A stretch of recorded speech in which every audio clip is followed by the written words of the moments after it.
बुंदेले हर बोलों के मुंह हमने सुनी कहानी थी, खूब लड़ी मर्दानी वो तो झांसी वाली रानी थी। दोस्तों, सुभद्रा कुमारी चौहान की कविता की ये पंक्तियाँ जो बचपन से सुनते हुए हम बड़े हुए हैं, आज हम उस स्थल पर आ चुके हैं जहाँ से जुड़े हुए हैं इस कविता के सूत्र। और ये है रानी लक्ष्मीबाई का महल, और जहाँ मैं आज मौजूद हूँ ये महल स्थित है झांसी में। मैं आपको इस महल के प्रांगण का हर दृश्य दिखाऊंगा, हर कोने से आपका परिचय कराऊंगा, और साथ ही आपको ये भी बताऊंगा कि आप झांसी में किन किन जगहों को विज़िट कर सकते हैं, कहाँ कहाँ घूम सकते हैं, झांसी में कैसे पहुँच सकते हैं, झांसी पहुँचने के लिए सबसे आसान तरीका क्या है, और इस पूरी यात्रा में खर्च कितना आता है, और अगर आप झांसी आते हैं तो आप कहाँ पर ठहर सकते हैं। तो दोस्तों, ये जो सफ़र है बहुत ही रोचक रहने वाला है, बहुत ही इंटरेस्टिंग रहने वाला है, तो आप अंत तक बने रहिएगा। तो चलिए इस सफ़र की शुरुआत करते हैं।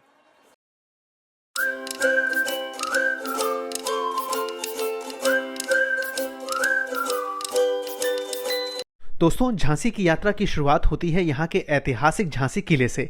ये किला सिर्फ पत्थरों की विशाल दीवार नहीं है, बल्कि भारत के स्वतंत्रता संग्राम की वीरता और साहस की गूंज भी यहाँ दिखाई देती है। साल 1613 में बुंदेला राजा वीर सिंह देव ने इस किले का निर्माण कराया, और तब से लेकर आज तक ये किला हर कालखंड की कहानियों का साक्षी रहा है। यहाँ कदम रखते ही आपको महसूस होगा कैसे हर गली, हर तोप और हर मंदिर में इतिहास की गूंज मौजूद है, क्योंकि झांसी केवल एक शहर नहीं बल्कि वीर रानी लक्ष्मीबाई और उनके अदम्य साहस की धरती भी है। झांसी के किले का निर्माण 1613 ईस्वी में ओरछा के बुंदेला राजा वीर सिंह देव ने करवाया था। उस वक्त झांसी का नाम बलवंत नगर हुआ करता था। किले का निर्माण सामरिक दृष्टि से किया गया था ताकि आसपास के पूरे क्षेत्र पर निगरानी रखी जा सके। दोस्तों देखिए, झांसी महल में एक पुराना झरोखा बना हुआ है, और ये जो दरवाजे हैं ये शायद उसी ज़माने के हैं जो आज हम देख रहे हैं। और यहाँ से उस वक्त दूर तक का दृश्य दिखाई देता होगा कि दूर अगर कोई दुश्मन देश की सेना आ रही है या कोई राजा की जो टोली है वो आ रही है, पलटन आ रही है, जो सैनिक थे वो देख पाते थे यहाँ से कि क्या दृश्य है, किस तरह के लोग आ रहे हैं, और उसी हिसाब से वो कार्रवाई का जो आइडिया है उसको वो अमली जमा पहना पाते होंगे। अगर आप पहली बार हमारे चैनल पर हैं तो इसे सब्सक्राइब ज़रूर करें, बेल आइकन पर बटन दबाएं ताकि आपको ऐसे ही दिलचस्प वीडियोस मिलते रहें। इसके बाद ये किला लगभग 100 वर्षों तक मुगलों के अधीन रहा। मुगल काल के बाद ये किला लगभग एक और शताब्दी तक मराठों के अधिकार में रहा। अंततः मराठा शासन के पश्चात ये किला अंग्रेजों के कब्जे में चला गया। झांसी किला झांसी रेलवे स्टेशन से लगभग 3 किलोमीटर की दूरी पर स्थित है। यहाँ पहुँचने के लिए आप ऑटो रिक्शा ले सकते हैं। इसके अलावा आप बस से भी किले तक पहुँच सकते हैं। बस से आने पर आपको झांसी म्यूजियम बस स्टॉप उतरना होगा, जहाँ से किला लगभग 5 मिनट की पैदल दूरी पर है। बात करें प्रवेश शुल्क की तो भारतीय नागरिकों के लिए 25 रुपये और विदेशी पर्यटकों के लिए 300 रुपये है। 15 वर्ष से कम आयु के बच्चों के लिए कोई टिकट नहीं लगती है। अगर आप इस टिकट को QR कोड के माध्यम से लेते हैं तो यही टिकट 20 रुपये की पड़ती है। अगर आप अपने वाहन से झांसी के लिए आते हैं तो इसके ठीक सामने पार्किंग मौजूद है। वहां पर शुरुआती 4 घंटे का पार्किंग शुल्क 20 रुपये है। इसके बाद हर 4 घंटे के लिए आपको 20 रुपये चुकाने होते हैं। पेशवा बाजीराव ने झांसी की जागीर रघुनाथ राव नेवालकर को दी। बाद में झांसी के राजा बने गंगाधर राव नेवालकर, जिनकी पत्नी थी रानी लक्ष्मीबाई। गंगाधर राव नेवालकर झांसी के अंतिम मराठा शासक थे। 1853 में उनके निधन के बाद अंग्रेजों ने डॉक्ट्रिन ऑफ लैप्स की नीति के तहत झांसी को हड़पने की कोशिश की, जिसका रानी लक्ष्मीबाई ने जोरदार विरोध किया। दोस्तों, अब आते हैं किले की संरचना और इसकी यात्रा से जुड़ी जानकारी पर। झांसी किला लगभग 15 एकड़ के क्षेत्र में फैला हुआ है, और ऐतिहासिक रूप से इसमें कभी 10 प्रवेश द्वार हुआ करते थे। किले के भीतर कई महत्वपूर्ण संरचनाएं हैं जिनका ऐतिहासिक महत्व बेहद ज्यादा है। सबसे पहले बात करते हैं कड़क बिजली तोप की। जैसे ही आप झांसी किले में प्रवेश करते हैं, दाहिनी ओर आपको कड़क बिजली तोप दिखाई देती है। कहा जाता है कि जब ये तोप दागी जाती थी तो इसकी आवाज शेर की दहाड़ जैसी सुनाई देती थी। झांसी के किले में रखी कड़क बिजली तोप रानी लक्ष्मीबाई के पति राजा गंगाधर राव के ज़माने में बनवाई गई थी। झांसी के किले में रखी इस तोप की गिनती अपने ज़माने की खूंखार तोपों में होती थी। इस तोप को जितना खतरनाक बनाया गया है उतनी ही इस पर कलाकारी भी दिखाई गई है। इस तोप के आगे वाले हिस्से पर शेर बना हुआ है। आमतौर पर जो भी तोप पुराने ज़माने में इस्तेमाल होती थी उसमें गोला पीछे की तरफ से डाला जाता था, लेकिन कड़क बिजली तोप में गोला उसके मुहाने पर रखा जाता था। इस वजह से ये तोप और भी घातक हो जाती थी, जिस कारण इसकी मारक क्षमता में इजाफा होता था। तोपची गुलाम गौस खान ने कड़क बिजली तोप के गोले से अंग्रेजों की हालत पतली कर दी थी। अब जानते हैं गणेश मंदिर के बारे में। गणेश मंदिर के नाम से ही स्पष्ट है कि ये मंदिर भगवान गणपति को समर्पित है। ये किले के प्रवेश द्वार के पास बना हुआ है। माना जाता है कि रानी लक्ष्मीबाई यहाँ नियमित रूप से पूजा अर्चना करने आती थी। दोस्तों, अब किले के तीसरे हिस्से की तरफ बढ़ते हैं। यह है भवानी शंकर तोप। गणेश मंदिर के पास बनी सीढ़ियों से ऊपर जाने पर भवानी शंकर नाम की तोप दिखाई देती है। इस तोप का आगे का हिस्सा मगरमच्छ के आकार का है और पीछे की ओर हाथी की आकृति उकेरी गई है। मान्यता है कि ये तोप मां भवानी की शक्ति से आशीर्वादित थी, इसी कारण इसका नाम भवानी शंकर पड़ा। अब हम जानेंगे गुलाम गौस खान, मोतीबाई और खुदा बख्श की कब्रों के बारे में। किले के प्रवेश द्वार के बाईं ओर की सीढ़ियां किले के भीतरी हिस्से में ले जाती हैं। यहाँ तोपची गुलाम गौस खान और मोतीबाई तथा घुड़सवार खुदा बख्श की कब्रें स्थित हैं। ये तीनों 4 जून 1858 को ब्रिटिश ईस्ट इंडिया कंपनी के खिलाफ हुए युद्ध में शहीद हो गए थे। दोस्तों, अब बढ़ते हैं पंचमहल की ओर। कब्रों के पास ही पंचमहल स्थित है। ये मूल रूप से 5 मंजिला इमारत है, लेकिन सामने से देखने पर इसकी 3 ही मंजिलें नजर आती हैं। इसकी 2 मंजिलें एक तरह से अंडरग्राउंड हैं, लेकिन इसकी 5 मंजिलों को आप इस भवन के दूसरी ओर से देख सकते हैं। रानी लक्ष्मीबाई इसका निचला फ्लोर बैठकों के लिए इस्तेमाल करती थी, जबकि वे पहली मंजिल के एक कोने के कमरे में निवास करती थी। इसी के ठीक बगल में स्थित है काल कोठरी। इसका इस्तेमाल कभी कारागार के लिए किया जाता था। इसका निर्माण मराठों ने किया था। बाद में अंग्रेजों ने इसमें एक और मंजिल जोड़ दी और इसे जेल के रूप में ही इस्तेमाल किया। दोस्तों, अब हम बढ़ते हैं ध्वज स्तंभ की ओर। पंचमहल के पास ही वो स्थान है जहां आज भारतीय तिरंगा झंडा फहराया जाता है। इसी के पास स्थित है कुदान स्थल यानी जंपिंग स्पॉट। ये झांसी के किले का सबसे प्रसिद्ध हिस्सा है। यहीं से रानी लक्ष्मीबाई ने अपने दत्तक पुत्र को साथ लेकर घोड़े पर सवार होकर छलांग लगाई थी, ताकि अंग्रेजों द्वारा किले की घेराबंदी के बाद वे बचकर निकल सकें। और उनका और उनके घोड़े द्वारा किया गया ये कारनामा आज भी वीरता की अद्भुत मिसाल है। इसके बाद हम बढ़ते हैं अमोद गार्डन की ओर। किले के भीतरी हिस्से के प्रवेश द्वार के दाहिनी छोर पर एक रास्ता नीचे की ओर जाता है, जो रानी के अमोद बाग तक पहुंचता है। बाद में अंग्रेजों ने इस स्थान का इस्तेमाल शस्त्रागार के रूप में किया था। इसी के पास बना हुआ है हैंगिंग टावर यानी फांसी घर। अमोद गार्डन के ठीक सामने स्थित हैंगिंग टावर का इस्तेमाल राजा गंगाधर राव के शासनकाल में अपराधियों को फांसी देने के लिए किया जाता था। दोस्तों, किले का 11वां स्पॉट है शिव मंदिर।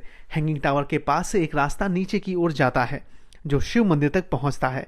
इस मंदिर का निर्माण नरोशंकर के शासनकाल में हुआ था, जो 1742 से 1757 तक था। इसकी स्थापत्य शैली में बुंदेला और मराठा शैली की झलक मिलती है। ये भगवान शिव को समर्पित एक मंदिर है। महाशिवरात्रि के अवसर पर यहाँ बड़ी संख्या में श्रद्धालु आते हैं। दोस्तों, अगर आप झांसी के किले में आते हैं तो यहाँ पर रात को होने वाले लाइट एंड साउंड शो को ज़रूर देखें। ये अंग्रेज़ी और हिंदी दोनों भाषाओं में आयोजित किया जाता है। इसका टिकट शुल्क भी अलग से होता है। दोस्तों, झांसी के किले की यात्रा के बाद हमारी यात्रा का अगला स्पॉट था बिपिन रावत पार्क। झांसी किले के बाहर आने पर तलहटी में ये पार्क स्थित है। ये पार्क एक महत्वपूर्ण स्मारक स्थल है। ये भारत के पहले चीफ ऑफ डिफेंस स्टाफ और थल सेना चीफ रहे जनरल विपिन रावत को समर्पित है। ये स्थान न सिर्फ हरियाली और विश्राम का केंद्र है, बल्कि देश की सैन्य परंपरा और शौर्य को सम्मान देने वाला स्थल भी है। पार्क के अंदर बच्चों और युवाओं के लिए कई तरह की एडवेंचर एक्टिविटीज़ हैं। यहाँ रोप पे, आर्मी ट्रेनिंग की तर्ज पर प्लास्टिक की रस्सियों से बनाया गया अपर बेस और शूटिंग स्टॉल जैसी एक्टिविटीज़ लोगों को खासा आकर्षित करती हैं। बच्चे इन एडवेंचर गेम्स में हिस्सा लेकर उत्साह और रोमांच का अनुभव करते हैं। इस पार्क का एंट्री टिकट 10 रुपए है। अंदर झूलों के लिए टिकट अलग से लेनी होती है। दोस्तों, जिस मार्ग पर झांसी का किला स्थित है, यहाँ आपको कई पार्क मिलते हैं। इन पार्कों में डॉक्टर वृंदावन लाल वर्मा पार्क, महारानी लक्ष्मीबाई पार्क जैसे दूसरे पार्क भी शामिल हैं। दोस्तों, झांसी में हमारी यात्रा का अगला पड़ाव था झांसी म्यूजियम। बुंदेलखंड क्षेत्र ऐतिहासिक, पौराणिक और आध्यात्मिक रूप से बहुत संपन्न है। इस क्षेत्र में कई धरोहरें हैं। झांसी का राजकीय संग्रहालय बुंदेलखंड की ऐसी ही धरोहरों को संजोए हुए है। झांसी किले के पास स्थित ये संग्रहालय पर्यटकों के लिए एक बड़ा आकर्षण का केंद्र है। यहाँ ललितपुर, महोबा, चित्रकूट, बांदा, हमीरपुर, जालौन जिले की ऐतिहासिक धरोहरें संरक्षित की गई हैं। इस संग्रहालय में आपको सदियों पुराने औजार और मूर्तियां देखने को मिल जाती हैं। इसके साथ ही यहाँ मुगल और बुंदेल काल के हथियार भी संरक्षित हैं। उस समय की तलवार, ढाल, चाकू, तोप जैसे शस्त्र भी यहाँ संग्रहित हैं। जैन धर्म से जुड़ी मूर्तियां भी संग्रहालय में रखी हुई हैं। यहाँ पुराने सिक्कों को भी संग्रहित करके रखा गया है। मुगल कालीन सिक्कों के अलावा ब्रिटिश और यूरोपियन देशों के सिक्के भी यहाँ आपको देखने को मिल जाते हैं। दोस्तों, झांसी म्यूजियम एक इंटरैक्टिव म्यूजियम है। आप यहाँ क्विज के आंसर दे सकते हैं, स्क्रीन को स्क्रॉल करके अलग अलग सिक्कों के बारे में जान पाते हैं और 3D हेलीकॉप्टर राइड से बुंदेलखंड की यात्रा भी करते हैं। ये म्यूजियम भी झांसी किले से पैदल दूरी पर स्थित है, लेकिन आप वहाँ से ई-रिक्शा लेकर भी यहाँ तक आ सकते हैं। झांसी म्यूजियम के बाद हमारी यात्रा का अगला और बेहद रोमांचक पड़ाव था झांसी स्पेस म्यूजियम। ये स्थल भी एक तरह से झांसी म्यूजियम के सामने ही स्थित है। ये झांसी का नया, मॉडर्न और साइंस से भरपूर म्यूजियम है, जिसे झांसी स्मार्ट सिटी प्रोजेक्ट के तहत डेवलप किया गया है। रानी लक्ष्मीबाई पार्क में स्थित ये स्पेस म्यूजियम बच्चों, छात्रों, युवाओं और विज्ञान में रुचि रखने वाले हर व्यक्ति के लिए आकर्षण का केंद्र है। इस म्यूजियम में प्रवेश करते ही आपको सबसे पहले भारत के महान वैज्ञानिक आर्यभट्ट से परिचय कराया जाता है, जो अंतरिक्ष और खगोल विज्ञान की बुनियादी जानकारी देते हैं। आगे बढ़ने पर आपको ब्रह्मांड की उत्पत्ति, ब्लैक होल, ग्रह नक्षत्र, तारों की संरचना और यूनिवर्स के काम करने के तरीकों से जुड़े सवालों के जवाब मिलते हैं। ये म्यूजियम पूरी तरह से डिजिटल और इंटरैक्टिव तकनीक पर आधारित है। यहाँ 3D मॉडल, एनिमेशन और विजुअल शो के माध्यम से समुद्र की गहराइयों के रहस्य, ज्वालामुखी की उत्पत्ति, पृथ्वी के अंदर की गतिविधियां और अंतरिक्ष में होने वाली घटनाओं को बेहद रोचक तरीके से समझाया जाता है। स्पेस म्यूजियम का सबसे खास आकर्षण है 20 मिनट की वर्चुअल स्पेस जर्नी। इस अनुभव में आपको पृथ्वी से निकलकर मिल्की वे गैलेक्सी और उससे भी आगे की यात्रा कराई जाती है। इस दौरान ऐसा महसूस होता है मानो आप वास्तव में अंतरिक्ष में यात्रा कर रहे हों। ये अनुभव खास तौर पर बच्चों और युवाओं में विज्ञान के प्रति जिज्ञासा और रुचि को बढ़ाता है। इस म्यूजियम में बच्चों की टिकट 25 रुपये और वयस्कों की टिकट 50 रुपये है। स्पेस म्यूजियम के परिसर में ही स्थित है major Dhyan Chand museum. Major Dhyan Chand museum Bharat के महान हॉकी खिलाड़ी मेजर ध्यानचंद के जीवन, उपलब्धियों और उनकी खेल यात्रा को समर्पित है। मेजर ध्यानचंद का झांसी से खास रिश्ता रहा है। मेजर ध्यानचंद का जन्म 29 अगस्त 1905 को उत्तर प्रदेश के प्रयागराज में हुआ था, लेकिन उनका बचपन और शिक्षा का महत्वपूर्ण हिस्सा झांसी में बीता। उनके पिता ब्रिटिश भारतीय सेना में कार्यरत थे और उनकी पोस्टिंग झांसी में ही रही। इसी कारण ध्यानचंद का परिवार लंबे समय तक झांसी में रहा। इस म्यूजियम में आपको मेजर ध्यानचंद से जुड़ी कई दुर्लभ और महत्वपूर्ण वस्तुएं देखने को मिलती हैं। दोस्तों, अब हम आपको झांसी के किले से कुछ दूरी पर लेकर चलते हैं और ये जगह है रानी महल। रानी महल झांसी का एक ऐतिहासिक महल है, जिसका रानी लक्ष्मीबाई से गहरा रिश्ता रहा है। रानी महल झांसी के किले से 700 मीटर की दूरी पर स्थित है। ये महल पुराने शहर में स्थित है और भारतीय स्वतंत्रता संग्राम तथा 1857 के विद्रोह से जुड़ी कई महत्वपूर्ण घटनाओं का साक्षी रहा है। इसका निर्माण रघुनाथ द्वितीय ने 18वीं सदी में करवाया था।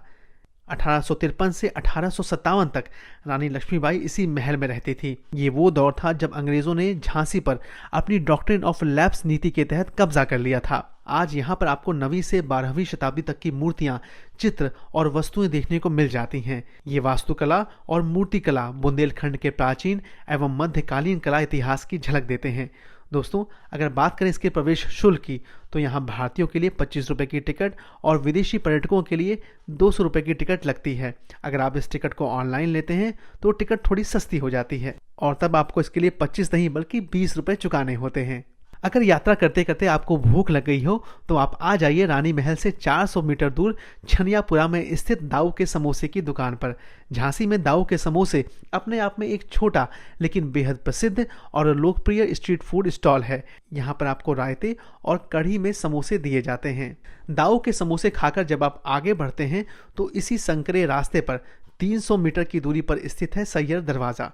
सैय्यर दरवाज़ा झांसी शहर का एक प्राचीन और ऐतिहासिक प्रवेश द्वार है, जो झांसी की रियासत और किलेबंदी वाले नगर का अहम हिस्सा रहा है।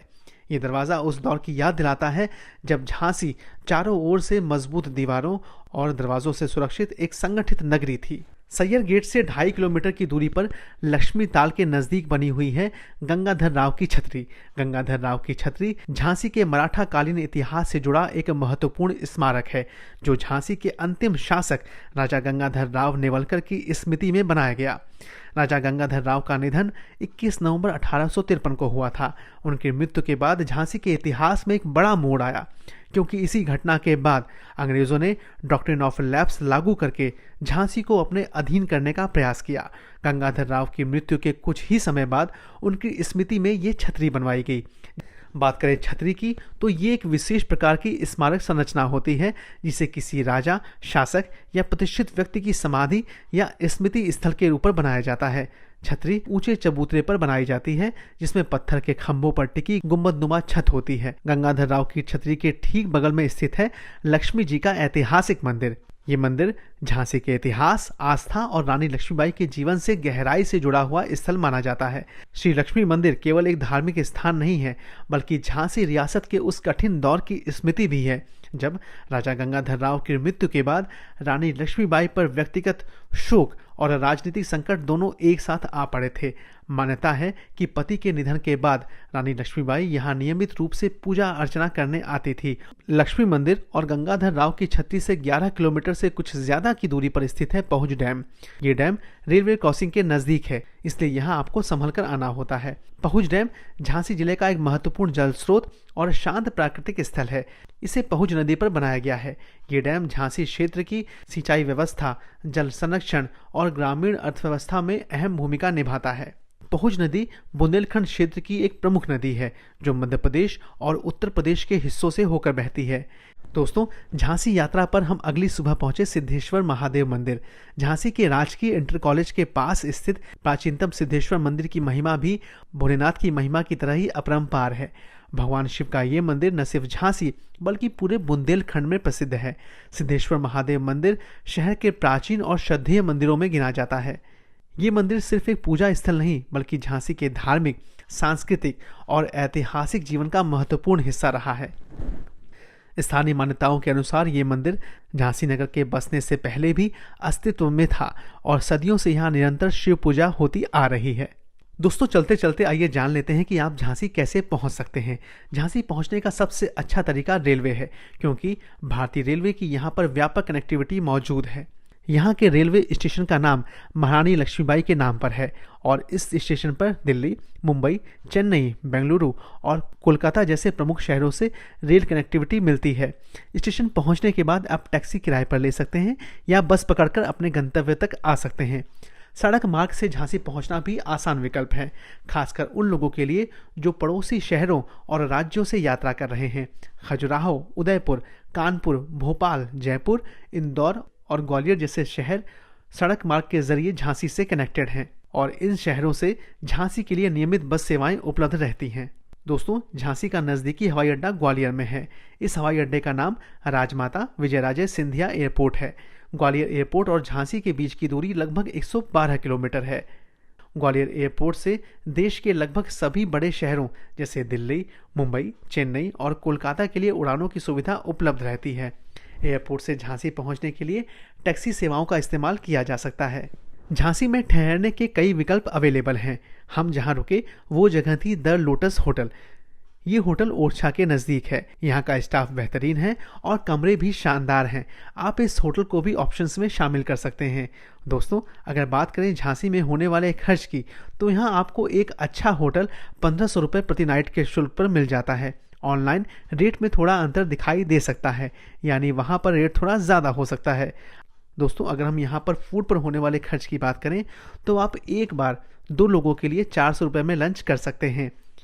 हालांकि 400 रुपये से कम की कीमत में भी यहाँ पर खाने के बेहतरीन ऑप्शंस अवेलेबल रहते हैं। यहाँ पर ऑटो और ई रिक्शा के लिए ज़्यादा शुल्क नहीं लगता है और किसी भी स्थल की सबसे बड़ी बात वहाँ के लोग होते हैं। तो हम बता दें कि यहाँ के लोग बहुत ही सपोर्टिव और टूरिस्ट फ्रेंडली हैं। और अगर आपको झांसी, ओरछा और दतिया की यात्रा में वाहन की ज़रूरत हो या कोई और भी मदद चाहिए, तो आप बेफिक्र होकर रविंद्र यादव जी से संपर्क कर सकते हैं। ये एक बेहतरीन शख्स हैं। इनका नंबर डिस्क्रिप्शन में आपको मिल जाएगा। और दोस्तों, इस तरह हमारी झांसी की यात्रा यहाँ पर ख़त्म होती है, जहाँ इतिहास, साहस, संस्कृति और स्वाद सभी का संगम हमें देखने को मिला। झांसी हमें याद दिलाता है कि वीरता सिर्फ युद्ध में नहीं बल्कि हर उस कहानी में होती है जो पीढ़ियों तक प्रेरणा देती है। तो दोस्तों, आप झांसी आकर यहाँ की गलियों, किलों और स्मारकों की गहराई को ज़रूर समझें, क्योंकि यहाँ हर पत्थर, हर मंदिर और हर स्मारक हमें अपने अतीत की कहानियाँ सुनाता है। झांसी की यात्रा का हमारा सफ़र यहीं तक। मैं मुकेश आपसे विदा लेता हूँ इस वीडियो में। आपसे मिलूंगा अगले वीडियो में किसी नई जगह, किसी नई यात्रा पर। घूमते रहिए और देखते रहिए ट्रैवल जुनून।